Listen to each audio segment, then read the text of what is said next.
Bendiciones, hermanos, yo soy Escaro Leal y el día de hoy vengo con una información que no solo les va a volar la cabeza, sino que además les va a llenar de gozo y esperanza.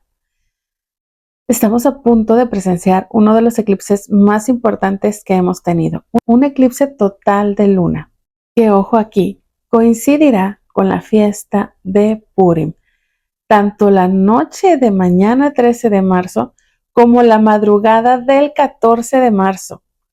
Este fenómeno será visible durante 6 horas. Además, este eclipse será visible en todo el continente americano, parte de Europa Occidental, África y la región del Pacífico. Y por si fuera poco, se espera que el próximo 2026, en marzo, también el mes en que se celebra Purim, volverá a ocurrir un eclipse como este. Y para quienes no saben qué es Purim, es la fiesta en la que los judíos celebran haber recibido la salvación de Amán el malvado, quien quería exterminar al pueblo entero. Y como les dije en Telegram, vamos a estudiar el libro de Esther. Pero antes de entrar en este libro, vamos a comprender por qué este eclipse es tan importante. En el mundo, Dios creó todas las cosas con su contraparte, con su opuesto. Por ejemplo, para el blanco está el negro. Así que como en las películas de superhéroes, alguien que es muy malvado tiene que ser derrotado por alguien que es muy bueno. Por ejemplo, Faraón es el opuesto de Moisés, Isaac el opuesto de Ismael, Esaú el opuesto de Jacob. Y muchas veces en la Biblia encontramos que una misma palabra es utilizada tanto para el lado positivo como el lado negativo. Entonces, este es el motivo por el que en ocasiones leemos sobre el león de la tribu de Judá, mientras en otras el león se refiere a Babilonia. Esto mismo pasa con la luna. La luna, como vimos en otro video, representa a Raquel. Eso lo aprendemos en el sueño de José, donde ve el sol, la luna y 11 estrellas inclinándose ante él, siendo Raquel, la luna, su madre. Raquel era madre de José y de Benjamín. Y para que podamos entender cuál es la importancia de saber esto, necesitamos saber que en el judaísmo existen dos Mesías. Así es como ellos lo entendieron. El Mesías, hijo de José, que es el Mesías sufriente, y el Mesías, hijo de David, que es el Mesías rey. Nosotros sabemos que es el mismo Mesías, que en su primera visita viene en un asno como un siervo sufriente y en su segunda como rey de reyes en un caballo blanco.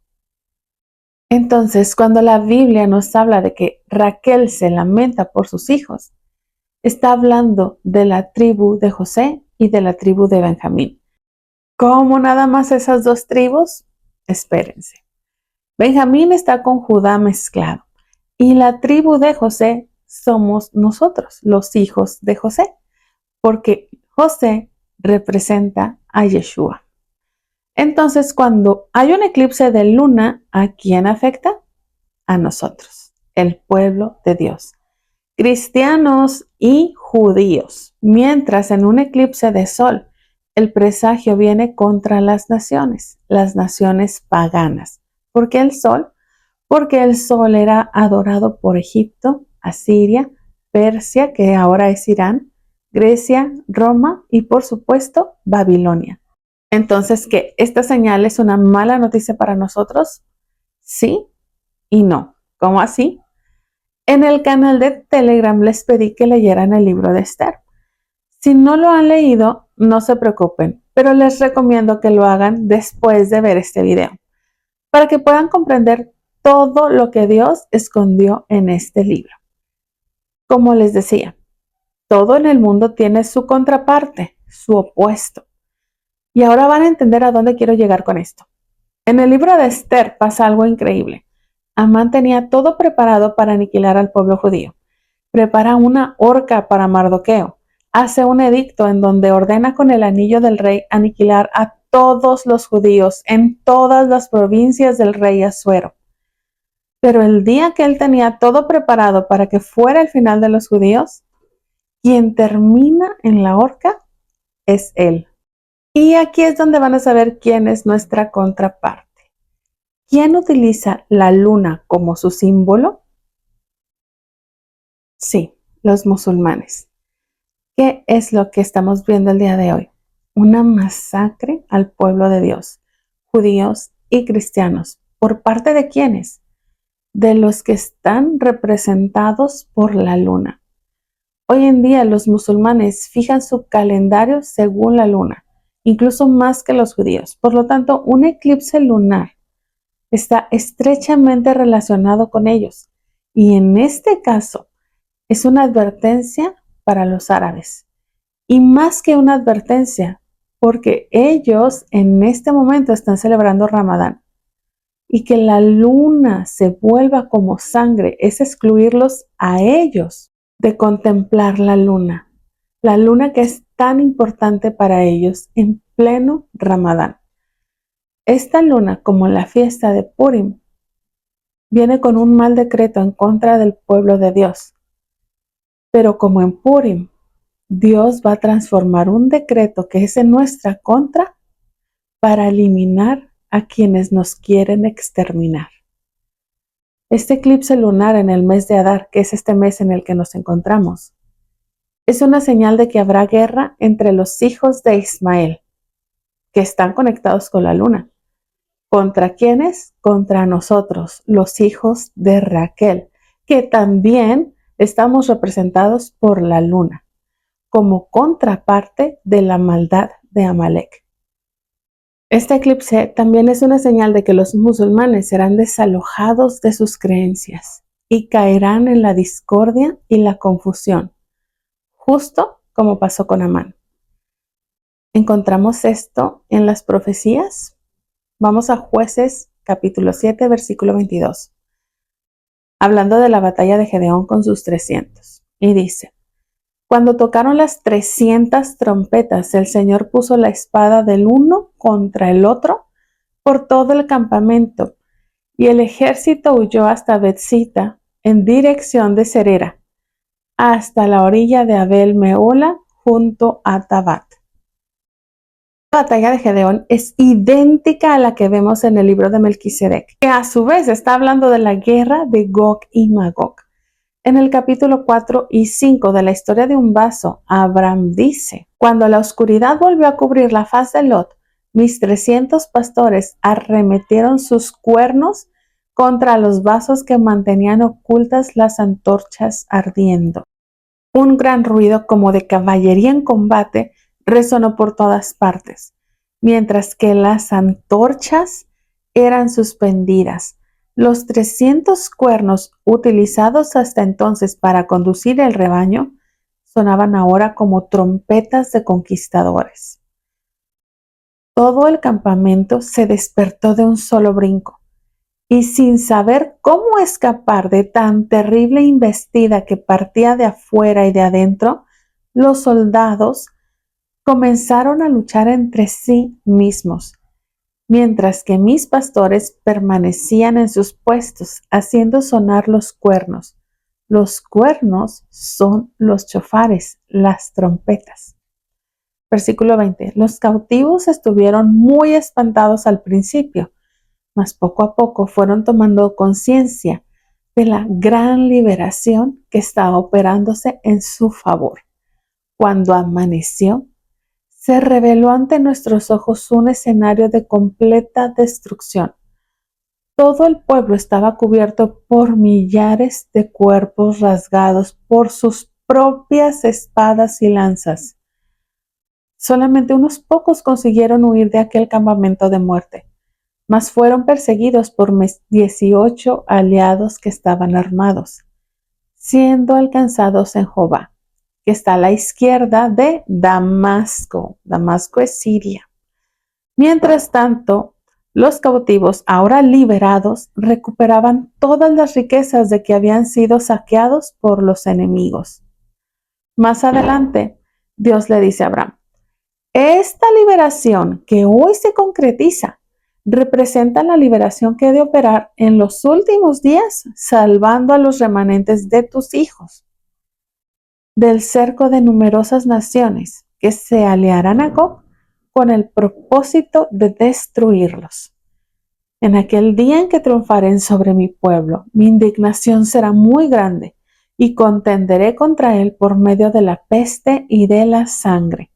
Lluvia inundante, grandes rocas de granizo, fuego y azufre haré caer sobre él, sobre sus tropas y sobre sus muchos pueblos que estuvieren con él. Así yo me engrandeceré, justificaré mi santidad y me daré a conocer a los ojos de muchas naciones. Y sabrán que yo soy el Señor, y sobre la casa de David y sobre los habitantes de Jerusalén derramaré el espíritu de gracias y de súplicas, y mirarán hacia mí, a quien traspasaron, y harán lamentación como quien se lamenta por un hijo unigénito, y llorarán por él como quien llora amargamente por el primogénito. Si se fijan, es la misma profecía. Los 300, los cuernos, shofares, las antorchas, todo sucede exactamente igual. Y no solo eso, fíjense lo que vemos en el Salmos 83. Dios, no permanezcas en silencio, no calles, oh Dios, ni te quedes quieto, porque tus enemigos rugen y los que te aborrecen se han enaltecido. Hacen planes astutos contra tu pueblo y juntos conspiran contra tus protegidos. Después nos da una lista de todos los malvados y dice: trátalos como a Madián, como a Sísara, como a Javín en el torrente de Cisón, que fueron destruidos en Endor, que quedaron como estiércol para la tierra. Pon a sus nobles como a Oreb y Sef, y a todos sus príncipes como a Seba y Salmuna. ¿Y quiénes son Seba y Salmuna? De vuelta, esto nos lleva al libro de Jueces, cuando Gedeón captura a Seba y a Salmuna. Gedeón los captura y les dice: ¿qué clase de hombres eran los que ustedes mataron en Tabor? Y ellos le responden: eran como tú. Cada uno parecía hijo de rey. Eran mis hermanos, dijo él, hijos de mi madre. Vive el Señor, que si los hubieran dejado con vida, yo no les quitaría la vida a ustedes. Y dijo a Jeter, su primogénito: levántate y mátalos. Pero el joven no sacó la espada porque tenía temor, pues todavía era muchacho. Entonces Seba y Salmuna dijeron: levántate tú y cae sobre nosotros, porque como es el hombre, así es su fortaleza. Y se levantó Gedeón y mató a Seba y a Salmuna, y tomó los adornos de media luna que sus camellos llevaban al cuello. Esto lo encontramos en Jueces 8. Ahora, traducción de lo que acabamos de leer. Seba y Salmuna le dicen a Gedeón que mataron a unos hombres que cada uno parecía hijo de rey. ¿Qué significa eso? Esos hijos somos nosotros, hermanos. Todos los hijos del rey, el único rey de reyes. Gedeón los mata porque dice: eran mis hermanos, hijos de mi madre. ¿Cuál madre? Raquel. ¿Y qué es lo que Gedeón les arranca del cuello? Los adornos de media luna. Nada es casualidad. Dios no va a guardar silencio de todas estas atrocidades. Sin embargo, está permitiéndolo porque es necesario para que el pueblo despierte, para que el pueblo clame a Dios desde lo más profundo de su ser. Esta luna es un mal augurio para el pueblo de Dios, pero también es un mal augurio que Dios transformará para acabar de una vez por todas con Amalek, Amán, el espíritu del anticristo. La profecía va en dos direcciones, para Raquel y para Ismael. Entonces nosotros, como hijos de Raquel, debemos estar atentos para no ser confundidos, para no entrar en discusiones, conflictos, discordias. Estar firmes en la fe verdadera que es emuná, una fe obediente. Hermanos, recordemos que ninguna doctrina dio su vida por nosotros. La única verdad es Cristo. Yo soy el camino, la verdad y la vida. Es la sangre de Yeshua por la que tenemos entrada al reino. ¿Y qué quiero decir con esto? Que a veces no logramos ver la realidad porque nos casamos con una doctrina.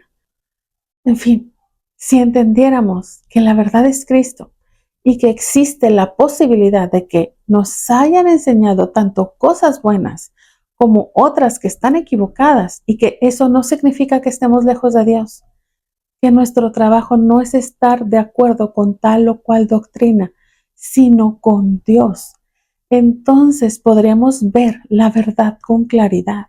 Entonces, vamos a enfocarnos en pedir discernimiento a Dios. Y a cualquier persona que escuchemos, hay que probar su espíritu. Pero probar no significa atacar, significa ir a las escrituras, analizar lo que se nos está diciendo y al mismo tiempo rogarle a Dios que no nos deje ser engañados. Y hermanos, ya para terminar, lean el libro de Esther, porque mañana mismo comienza la celebración de Purim y este eclipse. Y aunque sea una señal de guerra, también es una señal de liberación. Chequen lo que dice Esther capítulo 9. Ordenándoles que cada año celebraran el día 14 y 15 de Adar, como día en que los judíos tuvieron reposo de sus enemigos, en un mes que se convirtió para ellos de tristeza en alegría y de luto en día de fiesta, y que los hicieran días de banquete, de regocijo, de envío de regalos de cada uno a su prójimo y de dádivas a los pobres. Por tanto, a causa de todas las palabras de aquella carta y por lo que ellos habían experimentado con ese motivo y lo que les había acaecido, los judíos establecieron y tomaron sobre sí y sobre su descendencia, sobre todos los que se unieran a ellos, de modo que nunca fuera anulado. Hermanos, nosotros somos esos descendientes. Así que mañana y este fin de semana estemos orando por nuestros hermanos en Siria y en todos los países donde ahora hay persecución. Pero también alegres porque nuestro rey viene. Hagan una celebración en su casa, no se preocupen por lo que deben o no deben de hacer. Gócense de la manera en que puedan hacerlo y lean el libro de Esther. Bendiciones.